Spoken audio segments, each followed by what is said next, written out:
Daga, kumusta? Bakit ba ako'y laging ganito? Kumusta ka? Ilang araw din ako hindi nakapunta dito. Nakakamiss yung bahay niyo. Ano bang ginagawa mo ngayon? Walang pasok? Wala, sabad. Sabad? Okay. Ikaw, kamusta ka? Okay lang. Di ba nun? Ano tayo? Nag-chat din tayo. Hindi, okay na ako kasi nga at least malayo ako. Andun pa rin yung communication natin. Hindi pa rin. Oo nga, pag-uwi namin kaninang madaling araw. So ayun na, naka-record na yun kay Kenred. Talagang siguro sa dahil din sa ayun, yung sasakyan na sa unahan namin yung truck, hindi siya nag-signal light, naliliko pala sa kaliwa. Nag-overtake si Kenred, so muntik na talaga. And then, talagang doon ako malapit sa kung mangyari yun, talagang hindi natin alam. So at least naman safe kami nakauwi kahit dalawang beses talaga yun. Then paglabas namin doon sa unahan, may sumalubong naman na buwan, muntik naman kami. Grabe kaya talagang nagpe-pray kami na safe din. Oo nga, kasi malayo din tsaka gabi. So at least ba't alam mo? Siyempre, lagi ako dito. Nag-alala ka ba sa akin? Natanong ko ba yan?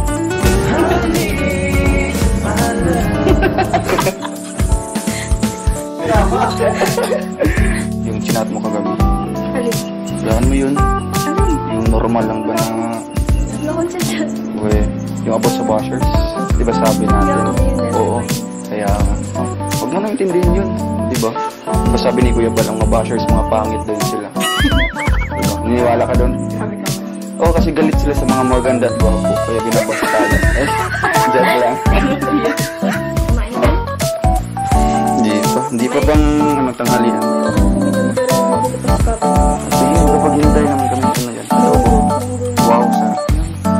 Matagal na akong ginagatigin yan. Pwede ka naman kumain. Sige, mahintay ka. May kanin ba? Magluto ka? Sabay-sabay na lang kami. Ando naman yung kasamaan ko sila kanina prab sa labas. Pinapagain na ako. Ito na tayo. Ito na natin dito sa... Teka na.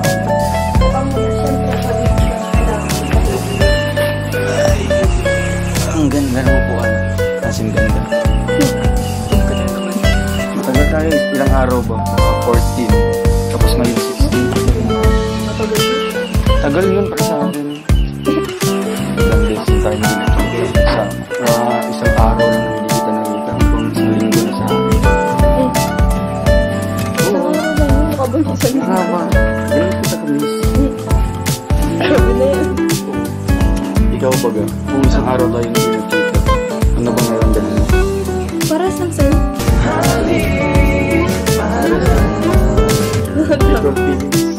So far, ano yung pagkakilala mo sa isa't isa?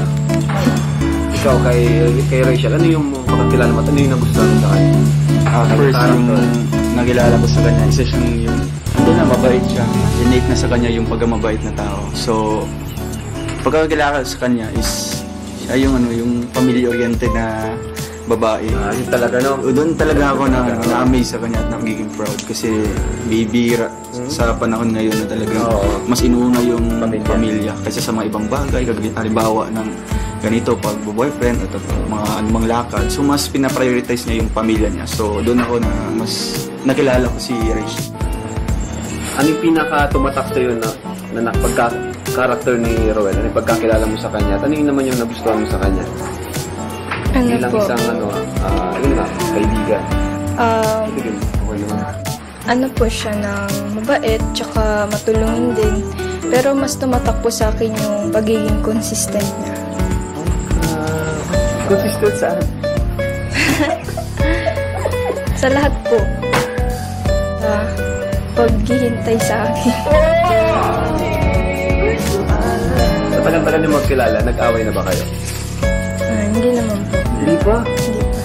Kahit tampuhan? Tampuhan siya. Oo, tampuhan. Normal lang yata yun. Ikaw muna, Rachel. Ay, si Roel muna. Ikaw, minsan naman. Nagselos ka na ba? Ikaw. Nagselos ka na To to. be honest talaga, yes, nakaramdam ako ng selos.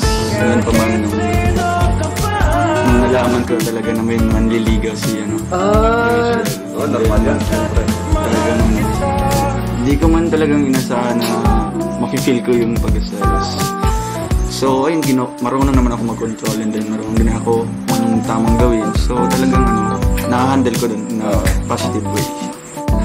Ikaw naman, Ano ba yun? nagselos ka na ba? Ay, hindi. Okay, hindi pa. Hindi pa man. Kahit dun sa ex niya, hindi pa. Ay, hindi naman. Rachel, halimbawa, 18 years old ka na ngayon. Ngayon mismo oras na to. Papayag ka na ba magpaligaw kay Ruel? Kung papayag si Papa. Sweet bro. Sa'yo lang, are you open na magpaligaw sa isang Ruel of Malalag? Oo naman po, pero hindi ko po siya masasagot sa ngayon. Kasi, syempre po, marami po akong mga mas priority. Tsaka, andyan lang naman po yun. Kung talagang seryoso siya, bakit hindi? Pagdating ng panahon. Na parang magpapaligaw ka, titest mo kung talagang ano siya. Kung talagang seryoso sa akin, kung hanggang saan ang kaya niyang gawin sa paghihintay. Ano yung dyan? Di ba? Tagal nang naghihintay siya no? Ito na kung nung bago mo makilala si Insan Roel, bago mo makilala si Insan Roel, may iba ka bang crush? Meron po. Ngayon, crush mo pa rin ba? Hindi na. Hindi na. And ano yung bagay na kumbaga, paano natalo ni Roel yun? Natanggal, paano Sa natanggal? pagiging consistent po. Normal yan sa matubang, consistent, saka makulit. Makulit ba? Sobra. Sabi ko na, tatak matubang, tapos walang absent.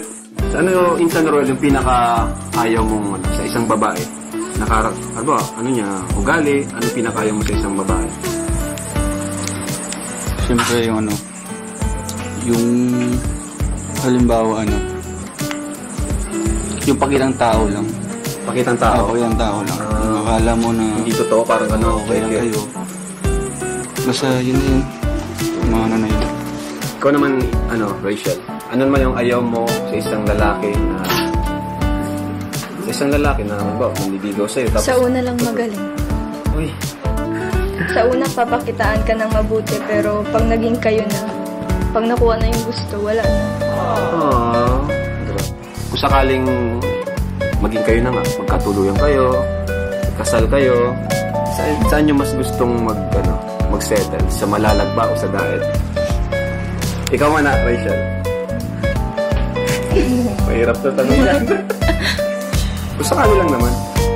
Sakali lang. Mas gusto ko po dito. Kasi ayoko pong, syempre si Papa. Grabe naman talagang inuuna yung parent niya, no? Napaka-bait talaga ni Rachel. Ikaw naman, Insan Roel.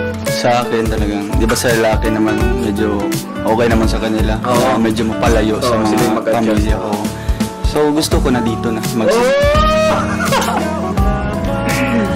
Kaya isa din yan kasi gusto ko na mas mapalapit sila Rachel doon sa kanyang papa, no? Alam naman natin na talagang siya yung breadwinner ng kanyang pamilya. So gusto ko na malapit lang siya or malapit lang siya sa kanyang pamilya.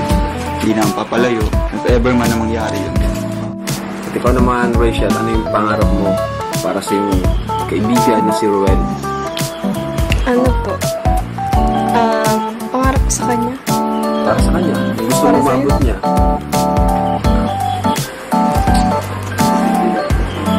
Naabot mo na ata. Ano ang pangarap mo?